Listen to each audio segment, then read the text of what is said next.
비릿한 피냄새가 매서운 서람풍을 타고 코끝을 사정없이 찔러왔다. 눈앞에 펼쳐진 광경은 현실이라기보다는 차라리 악몽에 가까웠으니 하얀 눈밭 위로 낭자하게 흩뿌려진 선혈은 마치 붉은 꽃잎이 만개한 듯 처참하고도 기이했다. 달래는 자신의 입을 틀어막은 채 숨조차 제대로 쉬지 못하고 굵은 나무 뒤에 몸을 숨겼으나 덜덜 떨리는 무릎은 그녀의 의지와 상관없이 서로 부딪히며 소리를 낼 지경이었다. 불과 10걸음도 떨어지지 않은 곳. 그곳에는 산의 주인이라 불리는 거대한 범산군이 쇠덫에 다리가 끼인 채 고통에 몸부림치고 있었다. 짐승의 거친 숨소리가 허공을 가를 때마다 하얀 입김이 뿜어져 나왔고 그 눈빛은 분노와 고통으로 이글거리고 있어 마주치는 것만으로도 오금이 저려왔다. 덫은 무쇠로 만들어진 흉물스러운 아가리를 벌려 산군의 뒷다리를 깊숙이 파고들었고 짐승이 발버둥칠수록 뼈를 으스러뜨릴 듯 더욱 조여들고 있었다.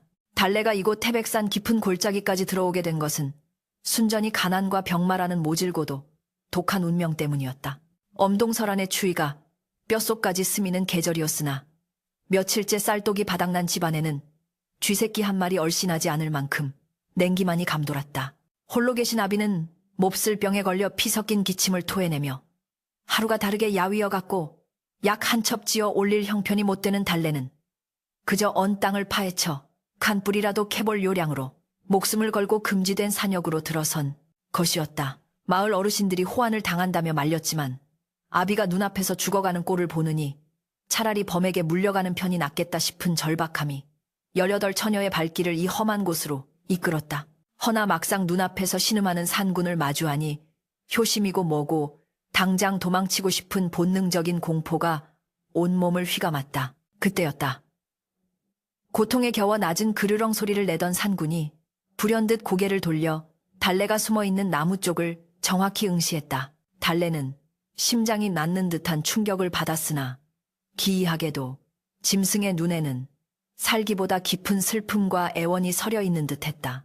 금빛으로 빛나는 그 거대한 눈망울은 마치 사람의 그것처럼 말을 걸어오는 것만 같았고 달래는 저도 모르게 홀린 듯 나무 뒤에서 발을 떼어 앞으로 나섰다.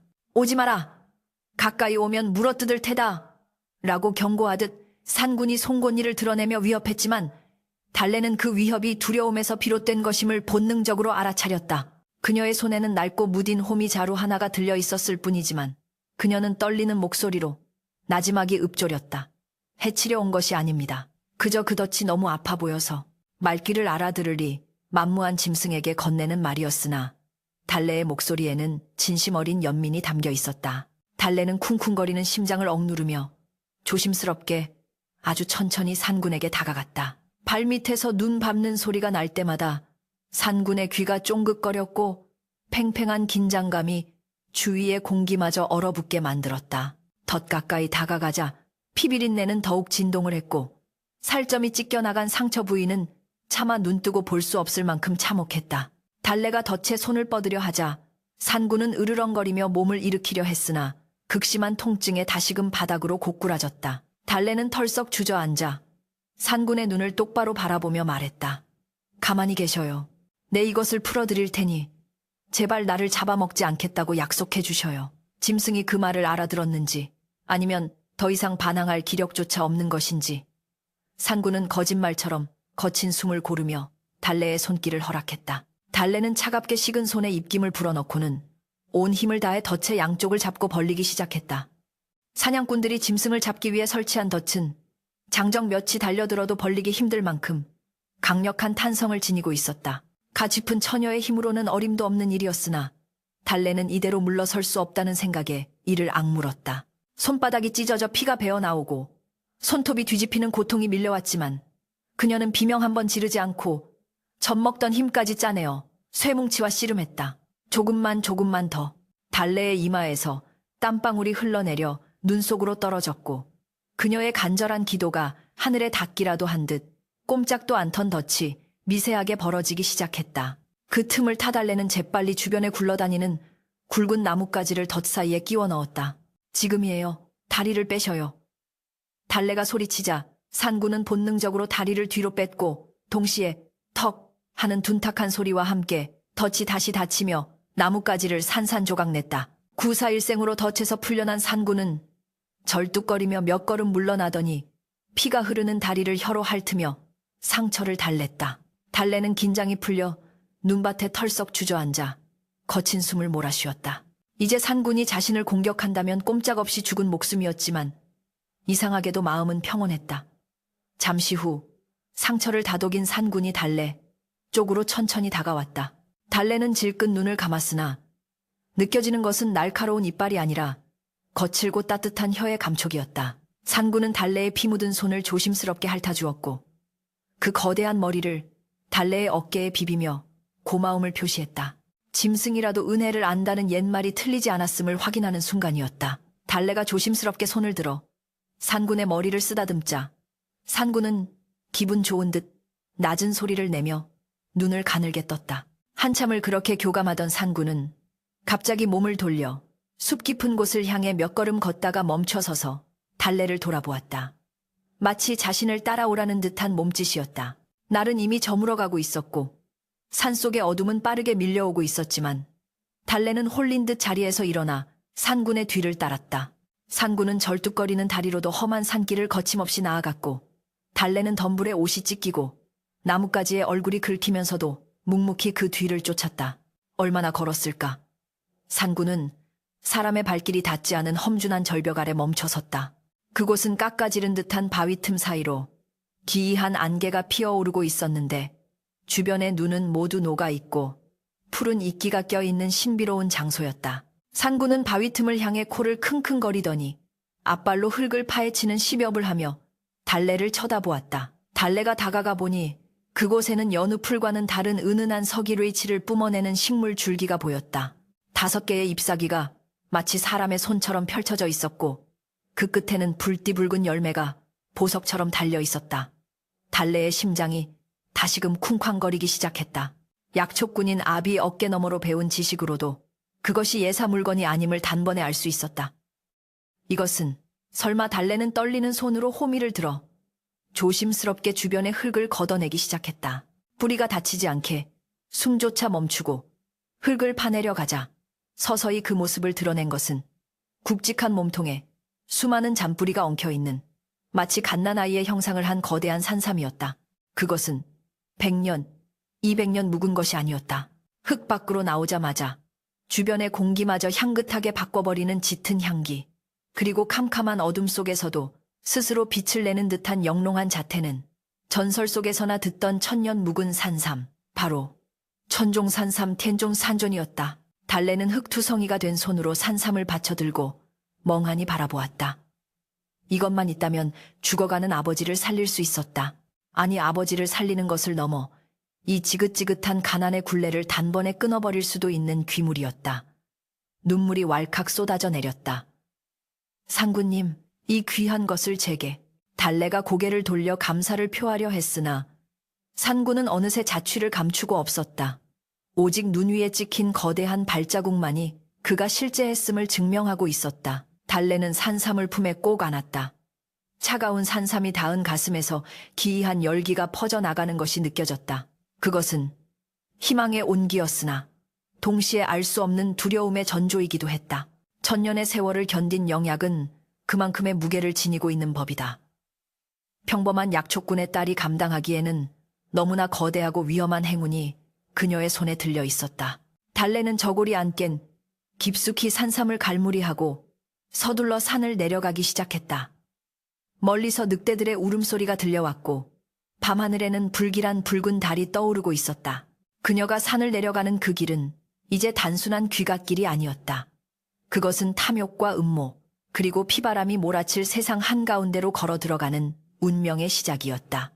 아버지를 살리겠다는 일념 하나로 쥔 이 산삼이 훗날 그녀의 인생을 송두리째 뒤흔들게 될 줄은 꿈에도 모른 채 달래는 눈보라치는 어둠 속을 헤치고 마을로 향했다. 쌀이 문을 밀고 들어서는 달래의 거친 숨소리가 적막한 초가삼간의 고요를 깨뜨렸다. 문풍지 사이로 스며드는 칼바람보다 더 시린 가난이 내려앉은 방안 윗목에 자리한 물그릇의 물은 꽁꽁 얼어붙어 있었고 아랫목에 누운 아비의 색색거리는 숨소리만이 이곳에 생명이 붙어 있음을 간신히 알리고 있었다. 달래는 품속에서 꺼낸 산삼을 떨리는 손으로 받쳐들었다. 어두침침한 방 안이었지만 천년의 전기를 머금은 영약은 마치 스스로 불을 밝히는 듯 은은한 유백색 광채를 뿜어내며 누추한 방구석을 신비롭게 비추었다. 흙 묻은 저고리 소매로 산삼의 뇌두를 조심스레 닦아내는 달래의 눈가에는 맺혔던 눈물이 기어이 주르륵 흘러내렸다. 아버지, 조금만 기다리셔요. 이제 살았습니다. 산신령님이 아버지를 살리라고 이 귀한 것을 주셨단 말입니다. 달래는 부엌으로 달려가 깨진 독의 얼음을 깨고 정화수를 길어 올렸다. 손끝이 찢어지는 듯한 추위도 아버지를 살릴 수 있다는 뜨거운 희망 앞에서는 아무런 장애가 되지 못했다. 달래는 부엌 아궁이에 불을 지피며 산삼을 다릴 준비를 서둘렀다. 젖은 솔가지가 타닥타닥 소리를 내며 타오르자 매캐한 연기가 피어올랐으나 그 연기조차 가릴 수 없는 기이하고도 짙은 향기가 퍼져나가기 시작했다. 그것은 흙냄새 같으면서도 달콤하고 맞는 순간 정신이 번쩍 들게 하는 강렬한 생명의 향취였다. 헌데 운명의 장난은 가혹하기 그지없어서 때마침 마을의 유일한 의원인 최 씨가 밀린 약값 독촉을 위해 달래네 집 앞을 지나고 있었다. 개코라 불릴 만큼 약재 냄새에 민감한 최 의원의 콧구멍이 벌름거렸다. 이게 무슨 냄새냐? 심리 밖에 썩은 내도 맞는 내 코에 이건 예사 풀뿌리 냄새가 아닌데. 그는 발걸음을 멈추고 홀린 듯 달래네 살인문 쪽으로 고개를 돌렸다. 쓰러져가는 오두막집 부엌에서 새어나오는 연기 속에 평생 맡아본 적 없는 고귀한 향이 섞여 있었다. 최 의원은 도둑고양이처럼 살금살금 발소리를 죽여 부엌 벽 틈으로 안을 엿보았다. 아궁이 불빛에 비친 달래의 손에는 어른 팔뚝만한 산삼이 들려 있었고 그 형상은 마치 사람이 가부좌를 틀고 앉은 듯 완벽했다. 최 의원의 동공이 지진이 난 듯 흔들렸다. 저것은 천종산삼이다. 신만이들도 평생 한번 볼까 말까 하다는 천년 묵은 영물. 그의 입에서 억눌린 신음이 터져나왔다. 탐욕은 순식간에 이성을 마비시켰다. 저것만 손에 넣으면 이 촌구석을 벗어나 한양의 내의원에 들어갈 수도 있고 평생 써도 다 못 쓸 금은 보화를 얻을 수도 있었다. 그는 당장 뛰어들어가 뺏고 싶은 충동을 억누르며 뒷걸음질 쳤다. 계집아이 하나 힘으로 제압하는 것은 일도 아니었으나 만약 소문이라도 나면 곤란했다. 그는 더 확실하고 더 악랄한 방법을 떠올리며 비릿한 미소를 지었다. 달래가 정성스레 약탕관에 물을 붓고 산삼을 넣으려는 찰나 밖에서 요란한 말발굽 소리와 함께 거친 고함이 터져나왔다. 이놈들아, 썩 문을 열지 못할까? 평온하던 밤공기가 일순간에 깨지며 관아의 포졸들이 들이닥쳤다. 최 의원의 밀고를 들은 고을 사또가 눈에 불을 켜고 관군을 파견한 것이었다. 사또는 탐욕스럽기로 소문난 자였는데 이 산삼을 조정의 고관 대작에게 진상하여 출세길을 열 야욕에 눈이 멀어 있었다. 달래는 본능적인 위기감을 느끼고 산삼을 치마폭 깊숙이 감추었다. 쾅! 낡은 부엌문이 떨어져 나갈 듯 열리고 횃불을 든 포졸들이 흑투성이 신발을 신은 채 좁은 부엌으로 난입했다. 네, 2년 감히 관아에 신고도 하지 않고 구규림의 영물을 훔치다니 내 죄를 네가 알렸다. 포졸 대장이 몽둥이를 휘두르며 달래를 위협했다. 방 안에 누워있던 아비가 소란에 놀라 기어나왔다. 이게 무슨 병고란 말이오. 우리 달래가 무슨 죄를 지었다고. 피를 토하듯 쿨럭거리는 아비의 모습에 포졸 하나가 발길질을 해대며 비웃었다. 죄천한 것들이 감히 하늘이 내린 보물을 독차지하려 한 것이. 죄다. 아비는 힘없이 마당 흙바닥에 나뒹굴었고 달래는 비명을 지르며 아비에게 달려가려 했으나 억센 포졸들의 소나귀에 잡혀 꼼짝도 할 수 없었다. 아버지 달래의 절규가 밤하늘에 메아리쳤다. 그때 뒤따라 들어온 최 의원이 뒷짐을 지고 거드름을 피우며 나타났다. 쉬! 달래야, 내 그리 약값 갚으라 일렀거늘 어찌 이리 욕심을 부려 화를 자초하느냐. 어서 그 물건을 사또 나으리께 바치면 내 너의 죄를 감해달라 청해볼 수도 있다. 달래는 최 의원의 번들거리는 눈빛을 보며 모든 것이 그의 계략임을 깨달았다. 분노가 치밀어 올라 온몸이 떨렸지만 지금 당장 중요한 것은 산삼을 지키는 것이었다. 저들에게 산삼을 빼앗긴다면 아버지는 영영 살아날 수 없을 것이었다. 달래는 입술을 깨물어 피를 내며 도끼 어린 눈으로 최 의원을 노려보았다. 이것은 산신령님이 우리 아버지를 살리라고 주신 목숨줄입니다. 당신 같은 장사치들의 배를 불리라고 주신 것이 아니란 말입니다. 달래의 당찬 외침에 최 의원의 얼굴이 일그러졌다. 인연이 감히 여봐라. 전연의 몸을 뒤져서라도 당장 물건을 찾아내라. 포졸들이 달래에게 달려들어 몸싸움을 벌이는 사이 달래는 기지를 발휘해 품에 있던 산삼을 아궁이 옆 장작, 덤이 깊숙한 틈새로 미끄러뜨려 넣었다. 어둠과 혼란을 틈탄 찰나의 순간이었다. 포졸들이 달래의 옷가지며 부엌 살림을 모조리 뒤집어 엎었지만 산삼은 나오지 않았다. 약이 오를 대로 오른 포졸 대장은 집안을 쑥대밭으로 만들었다. 항아리가 깨지고 꿰매 입은 옷가지들이 찢겨 나갔으며 겨우 모아둔 쌀 한 줌마저 흙바닥에 흩뿌려졌다. 이 독한 년이 어디다 숨긴 게냐. 당장 말하지 않으면 네 아비의 목숨이 오늘 밤을 넘기지 못할 것이다. 포졸이 시퍼런 칼날을 아비의 목에 겨누자 달래는 숨이 맺힐 것만 같았다. 아비는 흐릿한 눈으로 달래를 바라보며 고개를 저었다. 말하지 마라. 달래야. 나 때문에 네가 희생해서는 안 된다. 아비의 눈빛은 그렇게 말하고 있었으나 달래는 차마 아비가 눈앞에서 죽는 꼴을 볼 수 없었다. 그녀는 무릎을 꿇고 애원했다. 제발, 제발 아버지는 놔주세요. 제가 가겠습니다. 관하로 가서 사또 나으리께 직접 말씀드리겠습니다. 달래는 산삼을 숨긴 장소를 끝내 입 밖으로 내지 않았다. 지금 말해버린다면 저들은 산삼만 챙겨 떠날 것이고 아버지는 치료도 받지 못한 채 죽임을 당할지도 모른다는 공포가 그녀를 지배했기 때문이다. 자신이 인질이 되어 시간을 끄는 동안 어떻게든 방법을 찾아야만 했다. 인연이 끝까지 입을 다물겠다. 좋다. 관하로 끌고 가서 주리를 틀면 술술 불게 될 것이다. 포졸들은 달래를 포승줄로 꽁꽁 묶어 짐짝처럼 끌고 가기 시작했다. 차가운 눈밭 위로 달래가 질질 끌려가며 남긴 자국이 길게 이어졌다. 달래야 달래야. 뒤에서 들려오는 아비의 쉰 목소리가 가슴을 후벼 팠다. 달래는 뒤를 돌아보고 싶었지만 이를 악물고 눈물을 삼켰다. 자신이 무너지면 아버지도 끝장이다. 관하로 끌려가는 길 마을 사람들은 겁에 질려 문틈으로 그 광경을 지켜볼 뿐 아무도 나서지 못했다. 사또의 권세가 워낙 등등한 데다 산삼이라는 말에 휘말렸다간 제 목숨도 부지하기 힘들다는 것을 알기 때문이었다. 최 의원은 달래의 뒤를 따르며 비열한 웃음을 흘렸다. 어리석은 것. 순순히 내놓았으면 떡고물이라도 떨어졌을 것을. 그의 머릿속은 이미 산삼을 판 돈으로 기와집을 짓고 떵떵거릴 상상으로 가득 차 있었다. 그러나 그들은 모르고 있었다. 그들이 건드린 것이 단순한 약초가 아니라 산의 주인인 산군이 직접 하사한 식물 제무이라는 것을, 그리고 그 산군이 숲의 어둠 속에서 푸른 안광을 빛내며 이 모든 광경을 지켜보고 있다는 사실을. 달래가 관아의 높은 담장 안으로 끌려 들어갈 때 멀리 태백산 능선에서 짐승의 길고 낮은 울음소리가 바람을 타고 들려왔다. 그것은 슬픔에 잠긴 울음이자 곧 닥쳐올 재앙을 예고하는 경고였다.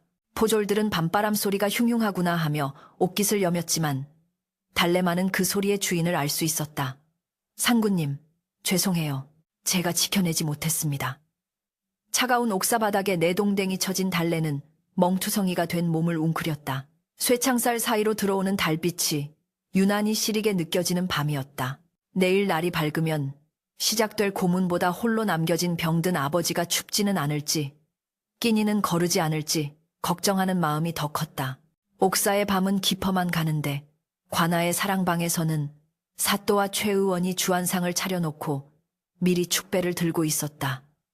허허, 최 의원 자네 덕에 내 이번에 큰 공을 세우게 생겼네. 그 산삼만 손에 넣으면 자네에게도 섭섭지 않게 포상함세. 사또가 기름진 얼굴로 웃으며 술잔을 기울였다. 최 의원은 굽실거리며 술을 따랐다. 황공하옵니다.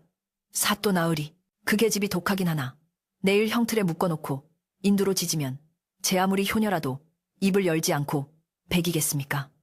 탐욕에 젖은 두 사람의 웃음소리가 관아의 담장을 넘어 밤하늘로 흩어졌다. 하지만 그 웃음소리 아래 관아의 마당을 맴도는 그림자가 하나둘 늘어나고 있다는 사실은 아무도 눈치채지 못했다. 쥐새끼들마저 구멍 속으로 숨어들고 올빼미조차 울음을 멈춘 기이한 밤.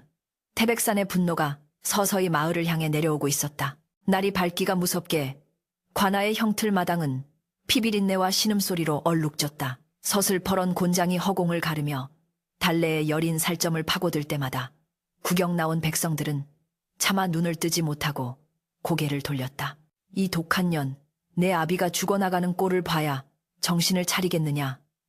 사또는 대청마루에 앉아 부채를 딱딱거리며 호통을 쳤다. 달래의 하얀 종아리는 이미 붉은 피로 물들어 엉망이 되었고 입술은 고통을 참느라 깨물어 터져 있었으나 그녀의 눈빛만은 꺾이지 않는 대나무처럼 꼿꼿했다. 육신의 고통은 뼈를 깎는 듯 했으나 정신은 오히려 명료해지고 있었다. 지금 여기서 입을 여는 순간 자신은 물론이고 병든 아버지까지 저 탐욕스러운 이들의 손에 비참한 최후를 맞이할 것이라는 사실을 너무나 잘 알고 있었기 때문이다. 달래는 혼절할 것 같은 정신을 붙잡으며 속으로 되뇌었다. 아버지 죄송해요. 하지만 저들에게 산삼을 넘겨주면 우리는 살아서 나갈 수 없어요. 산구님, 부디 저에게 힘을 주소서. 고문이 멈추고 잠시 숨을 고르는 사이 최 의원이 다가와 달래의 귓가에 뱀처럼 속삭였다. 어리석은 거사, 네가 여기서 죽어나가면 네 아비는 누가 돌보겠느냐. 내 특별히 사또께 말씀드려 산삼값의 일부를 떼어줄 터이니 어서 있는 곳을 불거라. 그것이 네가 살고 네 아비가 사는 길이다. 달래는 피 섞인 침을 뱉으며 그를 노려보았다. 의원이라는 자가 사람의 목숨보다 돈을 더 귀하게 여기니 당신이 짐승과 다를 바가 무엇이오. 산삼은 하늘이 효심에 감동하여 내린 것이지 당신네들의 배를 채우라고 내린 것이 아니오. 최 의원은 얼굴이 불그락푸르락해져서 물러났다. 그의 눈에는 이제 연민의 가면마저 벗겨지고 추악한 사례만이 번들거렸다. 그는 사또에게 달려가 더욱 혹독한 형벌을 가해야 한다고 닥달했다. 그날 밤 관아에는 기묘한 정적이 감돌았다. 평소라면 포졸들의 잡담 소리나 술 타령이 들려올 시각이었으나 이날따라 풀벌레 소리조차 뚝 끊긴 채 무거운 침묵만이 흘렀다. 옥사에 갇힌 달래는 열병에 시달리며 차가운 바닥에 웅크리고 있었다. 몽롱한 의식 속에서 그녀는 문득 옥사 밖에서 들려오는 낯선 소리에 귀를 기울였다. 슥, 슥, 마치 거친 가죽이 흙벽을 스치는 듯한 소리, 그리고 묵직한 발소리가 옥사 주변을 맴돌고 있었다. 보초를 서던 포졸 하나가 졸린 눈을 비비며 중얼거렸다. 김서방 자네 들었나? 방금 무슨 소리가 났는데. 동료 포졸은 코웃음을 쳤다. 바람 소리겠지. 겁은 많아가지고. 그러나 그 말이 끝나기도 전에 옥사의 횃불이 일제히 파르르 떨리더니 검은 그림자가 담장을 넘어 마당으로 떨어졌다. 으악! 저게 뭐야? 포졸의 비명소리가 밤 공기를 갈랐다. 어둠 속에서 드러난 것은 형형하게 빛나는 두 개의 거대한 황금빛 눈동자였다. 집채만한 호랑이가 소리도 없이 마당 한가운데 착지하여 포졸들을 응시하고 있었다. 그것은 단순한 맹수가 아니었다.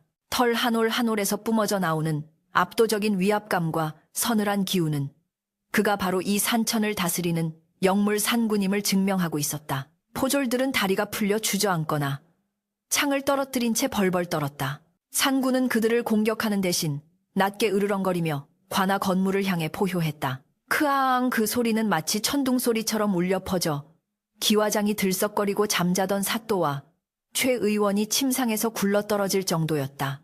산군의 포효에는 명백한 경고가 담겨 있었다. 나의 은인을 건드리는 자 누구도 살려두지 않겠다. 사또는 속옷 차림으로 뛰쳐나와 고래고래 소리를 질렀다. 무슨 일이냐? 감히 어느 안전이라고 소란을 피우는 게냐? 그러나 마당에 나선 사또의 눈에 들어온 것은 공포에 질려 기절한 포졸들과 대청마루 기둥에 깊게 패인 거대한 발톱, 자국뿐이었다. 산군은 이미 바람처럼 사라지고 없었다. 최 의원은 사시나무 떨듯 떨며 사또의 바짓가랑이를 잡았다. 사사또 나으리, 이것은 필시 호환 후환의 징조입니다.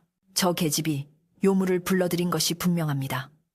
사또 역시 등골이 오싹했으나 탐욕의 눈이 먼 자에게 공포는 잠시일 뿐이었다. 그는 오히려 도끼를 품으며 소리쳤다. 요물 흥짐승 따위가 관아를 능멸하다니. 내일날이 밝는 대로 포수들을 총동원해 저놈의 가죽을 벗겨 깔개로 만들 것이다. 한편 옥사 안의 달래는 기이한 평온함을 느끼고 있었다. 밖에 소란이 잦아들 무렵 옥사 창살 틈으로 익숙한 숨결이 느껴졌다. 고개를 들어보니 창살 너머 어둠 속에 산군의 얼굴이 가까이 와 있었다. 달래는 아픈 몸을 이끌고 창살 쪽으로 기어갔다. 산군은 거친 혀를 내밀어 달래의 상처 입은 손등을 조심스럽게 핥아주었다. 까슬까슬하면서도 따뜻한 그 감촉에 달래의 눈에서 하염없이 눈물이 흘러내렸다. 오셨군요. 저를 잊지 않으셨군요. 산구는 낮은 그르렁 소리로 달래를 위로했다. 마치 조금만 참거라 내 반드시 너를 구해내리라고 말하는 듯했다. 달래는 창살 사이로 손을 뻗어 산군의 코를 쓰다듬었다. 인간과 짐승 사이에 오가는 말보다 더 깊은 교감이 옥사의 차가운 공기를 따뜻하게 데우고 있었다. 산군은 한참을 그렇게 달래 곁을 지키다 동이 트기 전 안개 속으로 사라졌다. 다음 날 아침 관아는 발칵 뒤집혔다. 밤새 옥사 주변을 지키던 포졸들이 모두 원인 모를 고열에 시달리며 헛소리를 해대기 시작한 것이다. 호랑이다. 눈에서 불이 뿜어져 나오는 호랑이다. 소문은 삽시간에 마을로 퍼져나갔고 민심은 흉흉해졌다. 사람들은 하늘이 노했다며 수군거렸고 사또를 향한 원성이 높아져만 갔다. 사또는 초조해졌다. 시간이 지체될수록 자신의 입지가 위태로워질 뿐만 아니라 산삼의 존재가 조정에 알려지기라도 하면 공을 가로채려던 계획이 수포로 돌아갈 것이기 때문이었다. 그는 결단을 내려야 했다. 더 이상 달래를 고문하는 것만으로는 답이 나오지 않았다. 여봐라. 당장 전현을 끌어내라. 사또의 명령에 달래가 짐승처럼 끌려 나왔다. 그녀는 하루 사이에 반쪽이 되어 있었으나 눈빛만은 더욱 형형했다. 사또는 달래의 멱살을 잡고 으름장을 놓았다. 내년이 끝까지 입을 다물겠다면 방법이 있다. 내 아비를 지금 당장 차명에 처하겠다. 허나 네가 산삼이 있는 곳으로 우리를 안내한다면 내 아비의 목숨만은 살려주마. 아비를 죽이겠다는 말에 달래의 마음이 흔들렸다. 제 아무리 강인한 의지라도 부모의 목숨 앞에서는 무너질 수밖에 없는 것이 인지상정이었다. 달래는 고개를 떨구고 잠시 침묵하더니 결심한 듯 입을 열었다. 알겠습니다. 안내하겠습니다. 대신 약속을 지키십시오. 아버지를 해치지 않겠다고. 그것은 달래의 패배가 아니었다. 그녀의 머릿속에는 마지막 승부수가 떠오르고 있었다. 어차피 이곳에서는 살아서 나갈 수 없다면 놈들을 산으로 유인해야 한다. 산군의 영역 태백산 깊은 골짜기라면 승산이 있을지도 모른다. 달래는 놈들이 자신을 데리고 산으로 들어가는 순간 산군이 반드시 나타날 것이라 믿었다. 좋다. 진작 그럴 것이지. 사또는 뛸 듯이 기뻐하며 즉시 채비를 서둘렀다. 관군 수십 명과 사냥개, 그리고 화승총으로 무장한 포수들까지 대동한 대규모 수색대가 꾸려졌다. 최 의원도 산삼을 직접 보겠다는 욕심에 가마를 타고 뒤를 따랐다. 행렬이 관할을 나서 태백산으로 향하자 하늘이 갑자기 어두워지며 먹구름이 몰려오기 시작했다. 대낮임에도 불구하고 사방이 어둑어둑해지며 스산한 바람이 불어왔다. 마을 사람들은 불길한 징조라며 문을 걸어 잠갔다. 포승줄에 묶여 앞장서는 달래의 발걸음은 무거웠지만 그녀의 시선은 멀리 보이는 태백산 정상을 향해 있었다. 그곳에는 그녀를 기다리는 존재가 있다. 인간의 탐욕을 심판할 산의 주인이 날선 발톱을 세우고 기다리고 있을 것이다. 산길로 접어들수록 바람 소리는 짐승의 울음소리처럼 변해갔고 숲은 마치 살아있는 생물처럼 그들을 집어삼킬 듯 입을 벌리고 있었다. 사또와 최 의원은 산삼에 대한 환상에 젖어 자신들이 지금 사지로 걸어 들어가고 있다는 사실을 까맣게 모른 채 달래를 재촉하며 산속 깊은 곳으로 발을 내디뎠다. 바위 틈에 숨어있던 다람쥐조차 숨을 죽이고 나무 위에 까마귀들이 기이한 침묵을 지키는 숲. 달래는 속으로 간절히 빌었다. 상군님 놈들을 데리고 왔습니다. 부디 저들의 죄를 물어주소서. 험한 산길을 오르는 동안 달래의 찢어진 집신 사이로 피가 배어 나왔지만 그녀는 고통을 느끼지 못했다. 오직 복수와 심판의 시간만이 그녀를 기다리고 있었다. 이제 곧 태백산의 진정한 주인이 누구인지, 그리고 자연을 거스른 대가가 얼마나 혹독한지 저들이 뼈저리게 깨닫게 될 순간이 다가오고 있었다. 태백산의 산허리는 이미 짙은 먹구름에 잡아먹힌 지 오래였다. 대낮임에도 사방은 칠흑 같은 어둠에 잠겨 있었고 간헐적으로 내리꽂히는 번개만이 이 기괴한 산행의 길잡이 노릇을 하고 있었다. 이년아, 대체 어디까지 더 기어 올라가야 한다는 말이냐. 내 다리가 끊어질 지경이다. 사또는 거친 숨을 몰아쉬며 비명에 가까운 고함을 질렀다. 비단씨는 진흙투성이가 되어 엉망이었고 갓은 나뭇가지에 걸려 삐뚤어진 지 오래였다. 최 의원 역시 사색이 되어 가마에서 내려 엉금엉금 기어오르고 있었다. 조금만 더 가면 됩니다. 달래는 무표정한 얼굴로 앞서 걸으며 나직이 대답했다. 그녀의 목소리는 몰아치는 비바람 소리에 묻혀 희미했으나 그 속에 담긴 서늘한 살기만은 포졸들의 등골을 오싹하게 만들기에 충분했다. 산길은 갈수록 가파르고 험해졌으며 발밑은 천길 낭떠러지로 이어지는 위험천만한 바위산이었다. 멈추어라. 더 이상은 못 간다. 사또가 바위에 주저앉으며 소리쳤다. 바로 그 순간 하늘이 찢어질 듯한 굉음과 함께 굵은 빗줄기가 쏟아지기 시작했다. 단순한 비가 아니었다. 하늘에 구멍이라도 뚫린 듯 퍼붓는 장대비는 순식간에 시야를 가렸고 산 전체가 웅웅거리며 울부짖는 소리가 들려왔다. 관군들은 공포에 질려 서로의 팔을 붙잡으며 웅성거렸다. 사또 나으리 분위기가 심상치 않습니다. 이 산이 노한 것 같습니다. 포졸 대장이 겁에 질린 목소리로 고했다. 그러나 최 의원은 탐욕에 눈이 멀어 빗물에 젖은 얼굴을 닦으며 악을 썼다. 무슨 소리냐? 천종산삼이 코앞에 있다. 이 계집이 시간을 끌려고 수작을 부리는 게야. 어서 전연을 앞세워라. 달래는 깎아지른 절벽 끝 널찍한 바위 위에 멈춰섰다. 그곳은 삼면이 낭떠러지로 둘러싸인 막다른 곳이자 하늘과 맞닿은 재단과도 같은 장소였다. 뒤따라온 사또와 최 의원 그리고 포수들이 바위 위로 올라섰다. 여기냐? 여기에 산삼을 숨겨둔 것이냐? 최 의원이 눈을 번들거리며 주위를 두리번거렸다. 달래는 천천히 몸을 돌려 그들을 마주보았다. 빗물에 젖은 머리카락이 얼굴에 달라붙어 있었지만 그녀의 눈빛은 그 어느 때보다 맑고 강렬하게 빛나고 있었다. 그래요. 이곳입니다. 달래의 목소리가 빗소리를 뚫고 또렷하게 울렸다. 하지만 이곳에 있는 것은 산삼이 아닙니다. 당신들의 더러운 탐욕을 심판할 산의 주인께서 기다리고 계십니다. 뭐라 인연이 미친 게냐. 사또가 분기탱천하여 채찍을 들어 올리려는 찰나였다. 콰르릉 꽝 바로 머리 위에서 천둥이 터지며 눈을 멀게 할 듯한 섬광이 번쩍였다. 그 빗속의 절벽 위 바위 틈에서 거대한 그림자가 솟구쳐 올랐다. 땅이 울리고 바위가 진동했다. 크아앙 태백산을 뒤흔드는 호랑이의 포효가 터져나왔다.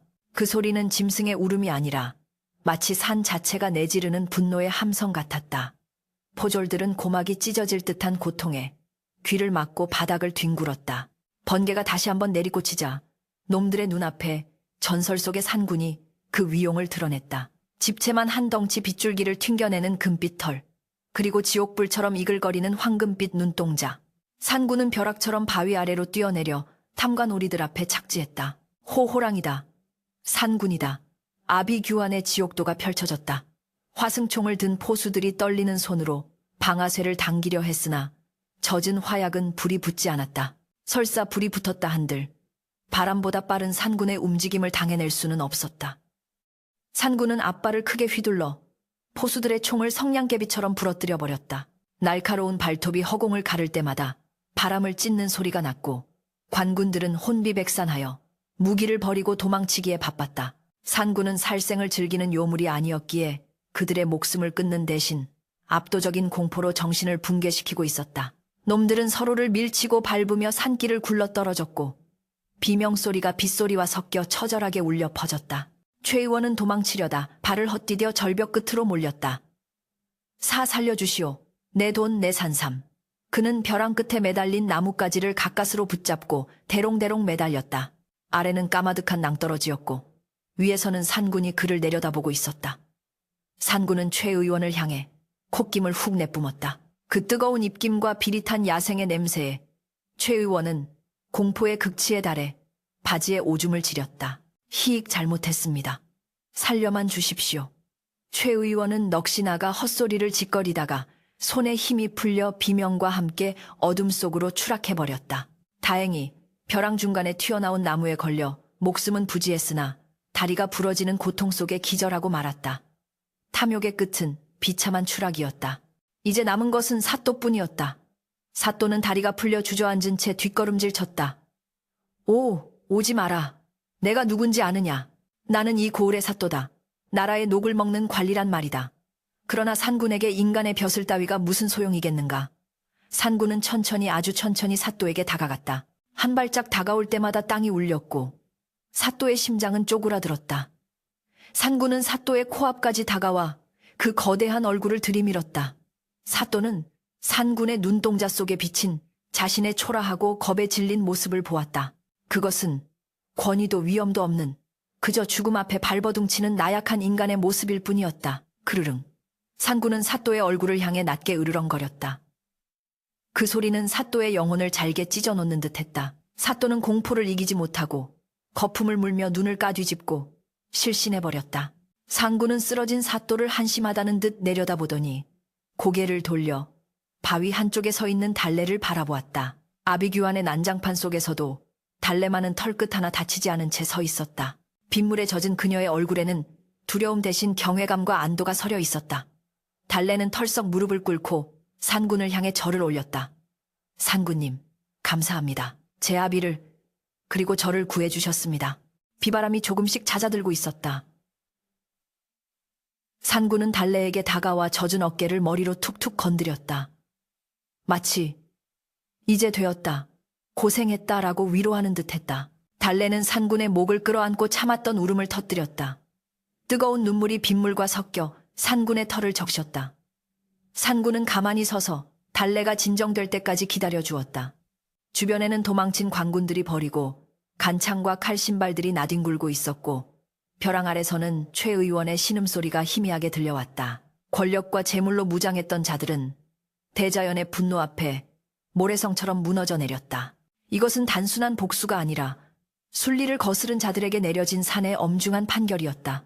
한참 후 달래는 눈물을 닦고 일어섰다. 비구름이 걷히고 구름 사이로 한 줄기 달빛이 비치기 시작했다. 산군은 달래를 마을로 내려가는 길, 어귀까지 배웅해 주었다. 숲의 입구에 다다르자 산군은 멈춰섰다. 더 이상은 인간의 영역이라는 뜻이었다.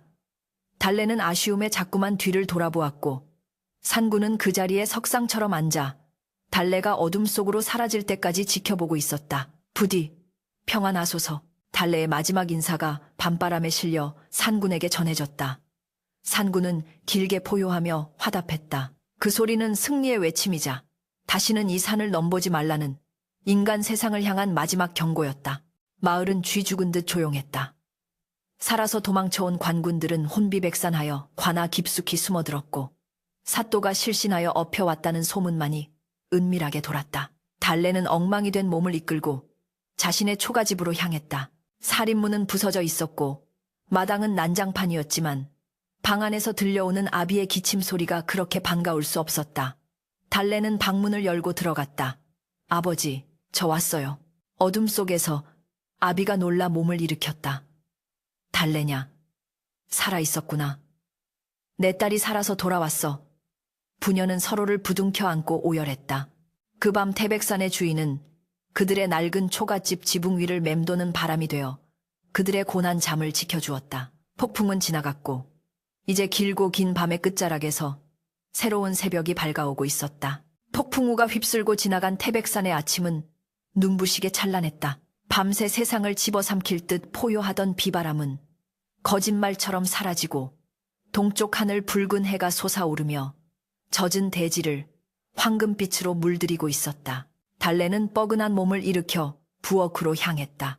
난장판이 된 세간살이, 틈바구니 속 아궁이, 옆 장작더미 깊숙한 곳에 떨리는 손을 집어넣었다. 손끝에 닿는 서늘하고도 묵직한 감촉. 그녀가 조심스레 꺼내든 것은 흙먼지를 뒤집어 쓰긴 했으나 여전히 신비로운 유백색 광채를 잃지 않은 천종 산삼이었다. 고맙습니다. 정말 고맙습니다.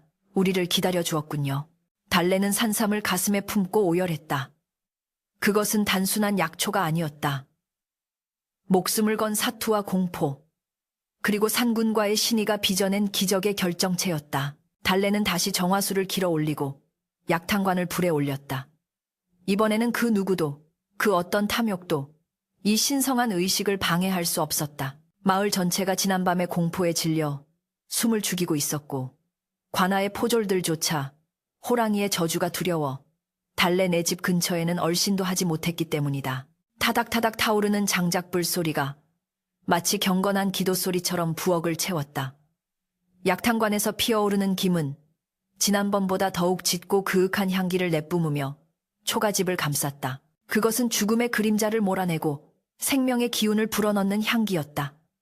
달래는 며칠 밤낮을 뜬 눈으로 지새우며 약불로 산삼을 다렸다. 한 방울의 물도 헛되이 증발하지 않도록 정성을 다하는 그녀의 모습은 마치 산신령에게 제를 올리는 무녀와도 같이 경건해 보였다. 드디어 진하게 다려진 탕약을 대접에 담아 방으로 들어갔다. 아버지는 깊은 혼수 상태에 빠져 가냘픈 숨만 내쉬고 있었다. 핏기 하나 없는 창백한 얼굴은 이미 송장과 다름없어 보였다. 아버지, 눈 좀 떠보셔요. 약 드실 시간이에요. 달래는 아버지의 상체를 조심스레 일으켜 세우고 숟가락으로 탕약을 떠서 입가에 가져갔다. 굳게 닫힌 치아 사이로 흘러들어간 약물은 목구멍을 타고 넘어가며 기적을 일으키기 시작했다. 한 숟가락, 두 숟가락, 약이 들어갈 때마다 아버지의 차가운 몸에 온기가 돌기 시작했다. 그것은 마치 마른 대지에 담비가 스며들어 생명을 틔우는 것과 같았다.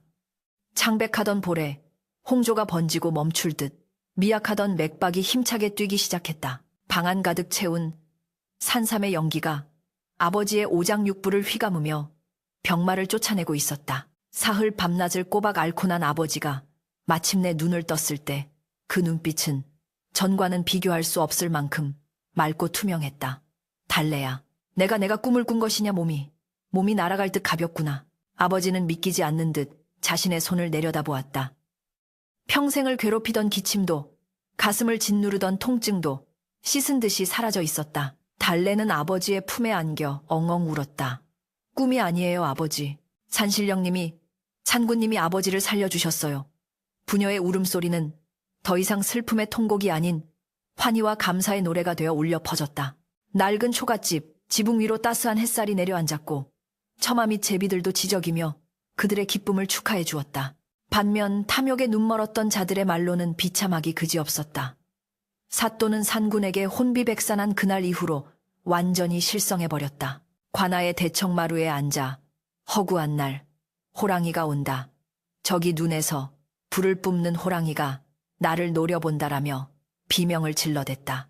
결국 조정에서 감찰사가 내려와 그의 광증과 비리를 목격하고 즉시 파직하여 유배를 보냈다. 그는 유배지로 가는 길 내내 산만 바라보면 오줌을 지리며 벌벌 떨었다고 전해진다.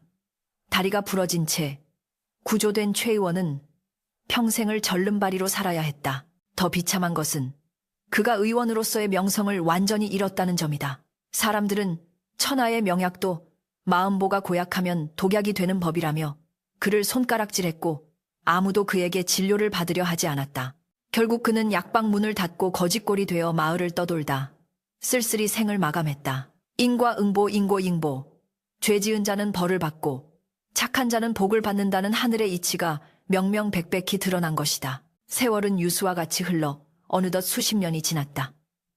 달래는 마을에서 가장 존경받는 어른이 되어 있었다. 그녀는 아버지가 돌아가신 후에도 약초를 캐며 가난한 이들을 돕고 살았는데 신기하게도 그녀가 캐오는 약초는 유독 약효가 좋아 죽어가던 사람도 살려낸다는 소문이 자자했다. 사람들은 그녀가 산신의 보살핌을 받는 산의 딸이라 믿어 의심치 않았다. 달래의 머리에도 어느새 하얀 서리가 내려앉았고 얼굴에는 주름이 깊게 패였지만 그녀의 눈망울만은 18세 소녀 시절 그 눈 덮인 산속에서 호랑이와 마주했을 때처럼 여전히 맑고 깊었다. 그녀는 매년 첫눈이 내리는 날이면 어김없이 술 한 병과 닭 한 마리를 챙겨 들고 태백산 입구로 향했다. 눈 내리는 산 입구. 늙은 달래는 바위 위에 술을 따르고 절을 올렸다. 산구님, 그동안 평안하셨는지요? 덕분에 저와 아비는 덤으로 얻은 삶을 참으로 귀하게 잘 살았습니다. 차가운 바람이 불어와 그녀의 흰 머리카락을 흐트렸다. 그때였다. 저 멀리 하얀 설산의 능선 위로 거대한 실루엣이 어른거렸다. 흐릿한 노안이었지만 달래는 단번에 알아볼 수 있었다. 세월이 흘러도 변함없는 그 위험 있는 자태, 황금빛으로 빛나는 두 눈.